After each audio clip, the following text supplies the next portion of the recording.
नमस्कार। BSc first year में embryology का ही एक पार्ट है जो गैस्ट्रुलेशन का सेकंड चैप्टर। उसमें आप देखिए,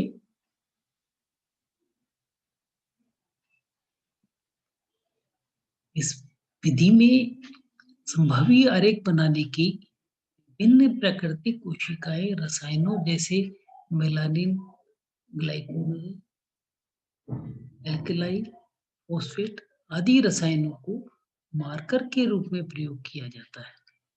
ये पदार्थ कोशिका की उपापचयी क्रियाओं को प्रभावित करते हैं। इनका उपयोग प्रत्यारोपण तकनीकी द्वारा आरेख निर्माण में किया जाता है।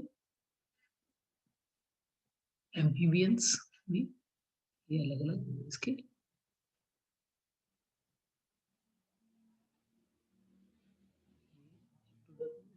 इंडिकेशन।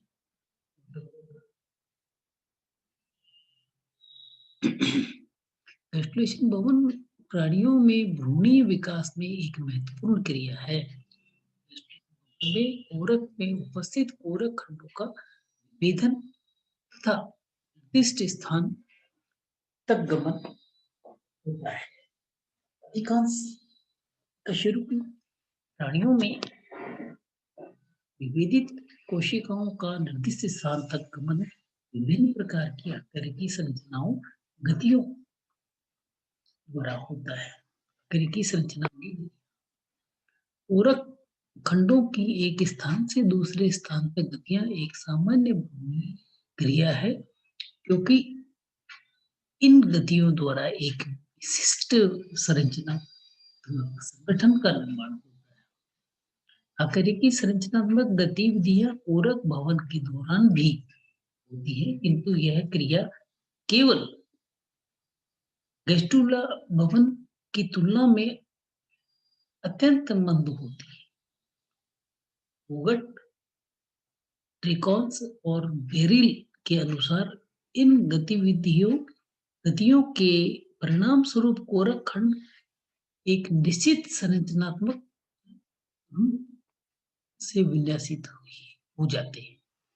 ये क्रिया में केवल कोरक भवन और गैस्ट्रुला भवन के समय ही नहीं होती, बल्कि वयस्क प्राणी में भी होती है। वयस्क प्राणियों में होने वाली आकारिकी संरचनात्मक गतियां उत्क्रमणीय होती है, कि भ्रूणीय अवस्था में होने वाली गतियां अनुत्क्रमणीय होती है। गैस्ट्रुला भवन के दौरान होने वाली इन संरचना आकारिकी दो प्रकार से बांट सकते हैं: अंतरारोहण। अध्यारोहण इस प्रकार की गतिविधि उन कोरक खंडों में होती है जो एक्टोडर्म का निर्माण करते हैं। एक्टोडर्मल कोशिकाएं के चपटे होने तथा तीव्र विभाजन की प्रवृत्ति पाई। ये एक्टोडर्मल को भ्रूण के कोशिका भ्रूण के अग्र पश्च दिशा में प्रसारित होकर अंतर्गमन करने वाली मेसोडर्मल और एंडोडर्मल कोशिका को प्रतिस्थापित कर चारों ओर घेर लेती है। इस प्रकार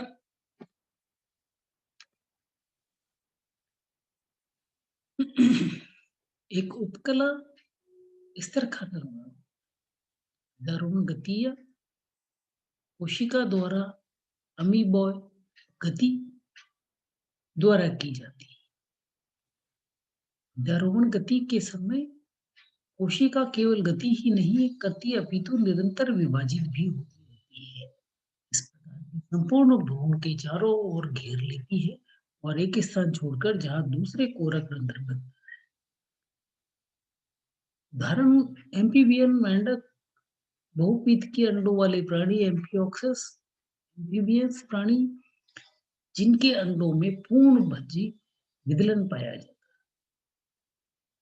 है। एक्टोडर्मल को अग्र पश्च दिशा में गति करती हुई संपूर्ण भ्रूण के चारों ओर घेर लेती है, जबकि मछलियां, रेप्टाइल्स, पक्षी के प्राणियों में जिनके अंडों में अपूर्ण भंजी विदलन पाया जाता है तथा बिंबाणु कोरक पाया जाता है। ये एक्टोडर्मल कोशिका अग्र पश्च दिशा में बिंब की सतह पर फैलती है।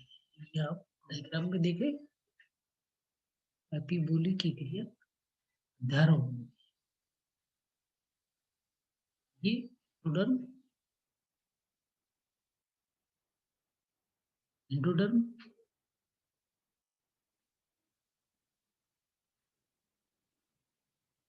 अंतरारोहण प्रकार की गति उन कोरक खंडों में होती है जो मेसोडर्म और एक्टोडर्म का अवित मेसोडर्मल मीज एंडोडर्मिस कोशिका भ्रूण के अग्र पश्चिम दिशा में प्रसारित होकर भ्रूण की सतह से भीतर की ओर अधिगमन करती है। बेलेंस्की ने 1970 में उन कारणों का वर्णन किया जिसके कारण कोशिका भीतर की ओर गमन करती है।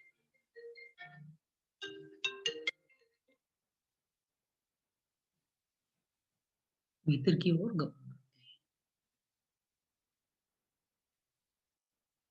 बेलेंस्की ने 1970 कारकों भीतर की ओर गमन करती है। इन विभिन्न प्राणियों में पाई जाने वाली अन्य अंतरोहण गतिविधियां निम्न प्रकार से।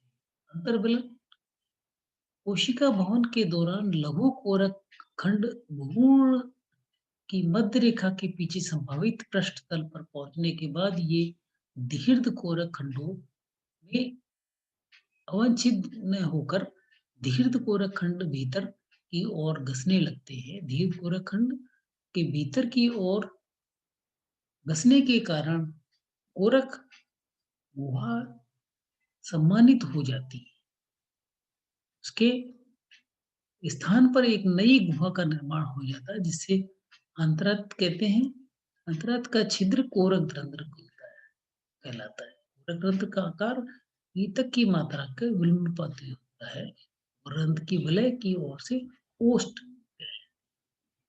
क्रिया के फलस्वरूप एक स्तरीय गोलाकार संरचना द्विस्तरीय प्याले की रूपी संरचना में परिवर्तित हुई। अंतर्वलन की क्रिया सक्रिय और निष्क्रिय विधि द्वारा संपन्न होती है। इसमें अनेकों वैज्ञानिकों ने अलग अलग मत दिए। पुरातन वैज्ञानिकों के अनुसार अंतर्वलन की क्रिया में कुछ यांत्रिक बल कार्य करते हैं। वैज्ञानिकों के अनुसार कोरक कोरक चर्म की कोशिकाओं में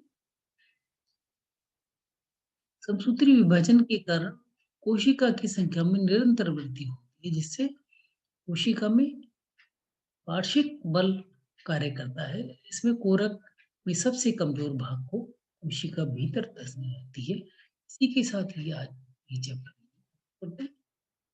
अगला टॉपिक फिर कभी स्टार्ट करें।